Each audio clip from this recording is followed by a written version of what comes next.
एक सवाल पूछूं आपसे।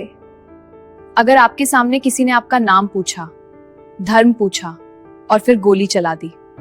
यही हुआ पहलगाम में 22 अप्रैल 2025 की उस शाम 26 लोग जो सिर्फ घूमने गए थे। उस दिन के बाद भारत ने जो किया वो इतिहास में दर्ज हो गया। उसका नाम था ऑपरेशन सिंदूर और आज मैं आपको बताऊंगी उस रात क्या हुआ था, मिनट दर मिनट। रात का समय, पहलगाम की वादियों में ठंडी हवा बह रही थी। दूर पहाड़ों पर बर्फ चमक रही थी। ये घाटी जन्नत का दूसरा नाम है, लेकिन हर खूबसूरती के पीछे कभी-कभी एक तूफान छुपा होता है। पर 22 अप्रैल की उस शाम बैसरन घाटी में जो हुआ, उसने पूरी घाटी की शांति को हमेशा के लिए तोड़ दिया। कुछ हथियारबंद लोग अचानक पर्यटकों के बीच आ खड़े हुए। उन्होंने लोगों को रोका, नाम पूछा, धर्म पूछा और फिर पहचान के आधार पर गोलियां चलनी शुरू हुईं। कुछ ही मिनटों में 26 निर्दोष लोगों की जान ले ली गई। वे चीखें जिनमें सवाल था, हमारा कसूर क्या था? देश स्तब्ध था, लेकिन इस बार सिर्फ शोक नहीं था। इस बार एक ठंडा, सुनियोजित और निर्णायक जवाब तय हो चुका था। जांच एजेंसियां तुरंत सक्रिय हुईं। Phone records, satellite image, intercepted calls, local input, हर सुराग एक दिशा की ओर इशारा कर रहा था। हमलावर सीमा पार से संचालित नेटवर्क से जुड़े थे। Training camp, launch pad, funding channel, सब कुछ व्यवस्थित ढंग से तैयार किया गया था। दिल्ली में उच्च स्तरीय बैठक बुलाई गई। प्रधानमंत्री, रक्षा मंत्री, राष्ट्रीय सुरक्षा सलाहकार, तीनों सेनाओं के प्रमुख सभी मौजूद थे। निर्णय साफ था, आतंक के ढांचे पर सीधा प्रहार। ऑपरेशन का नाम रखा गया ऑपरेशन सिंदूर। ये नाम प्रतीक था उन महिलाओं के सुहाग का जो पहलगाम में उजड़ गया था। अगले कई दिन गुप्त तैयारी में बीते। सैटेलाइट निगरानी, ड्रोन सर्विलेंस, ह्यूमन इंटेलिजेंस, कुल 21 संभावित ठिकानों की सूची बनी।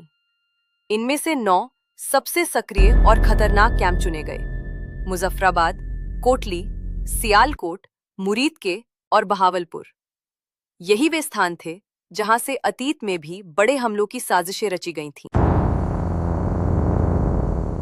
6 और 7 मई की दरमियानी रात भारतीय वायुसेना के अत्याधुनिक फाइटर जेट्स भारतीय हवाई क्षेत्र में निर्धारित दूरी पर तैनात हो चुके थे।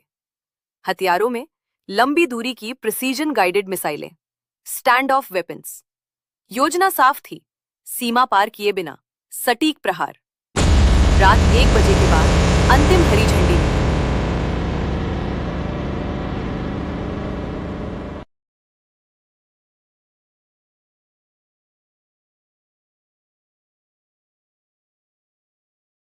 पहला लक्ष्य, पीओके में मौजूद एक बड़ा प्रशिक्षण कैंप। सर्विलांस ड्रोन से पुष्टि मिलते ही मिसाइलें दागी गईं। कुछ ही सेकंड में इमारतें आग के गोले में बदल गईं। धमाकों की गूंज ने रात का सन्नाटा तोड़ दिया। इसके बाद क्रमशः बाकी 8 ठिकानों को निशाना बनाया गया। हमले बेहद सटीक थे। पूरे ऑपरेशन की अवधि लगभग 25 मिनट।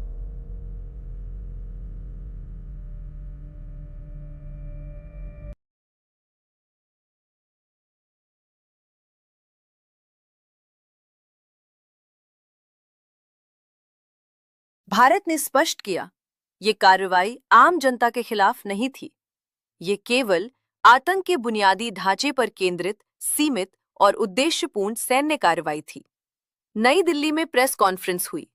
वीडियो साक्ष्य दिखाए गए। संदेश साफ था, भारत आतंकवाद के खिलाफ निर्णायक रुख रखता है।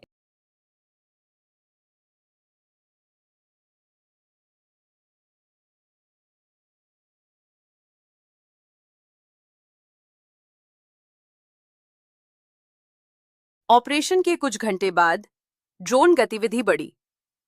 कई ड्रोन भारतीय सीमा की ओर बढ़े। भारतीय वायु रक्षा प्रणाली पहले से अलर्ट थी। कई ड्रोन हवा में ही मार गिराए गए।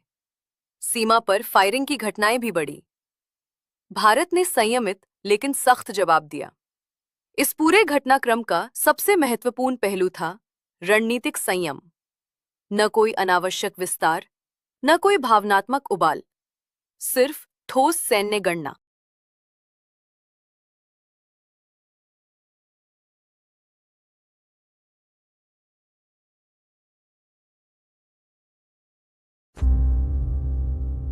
पहलगाम की घटना ने एक बार फिर दिखाया, आतंकवाद की जड़ें सिर्फ सीमा तक सीमित नहीं होती।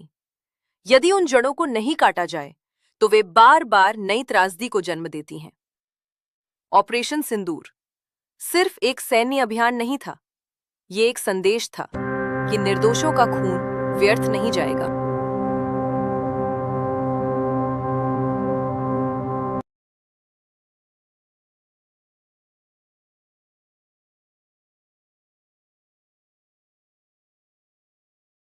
पहलगाम की घाटी आज भी उतनी ही सुंदर है, लेकिन 22 अप्रैल की शाम और 7 मई की रात, इन दोनों तारीखों ने इतिहास में एक नया अध्याय जोड़ दिया।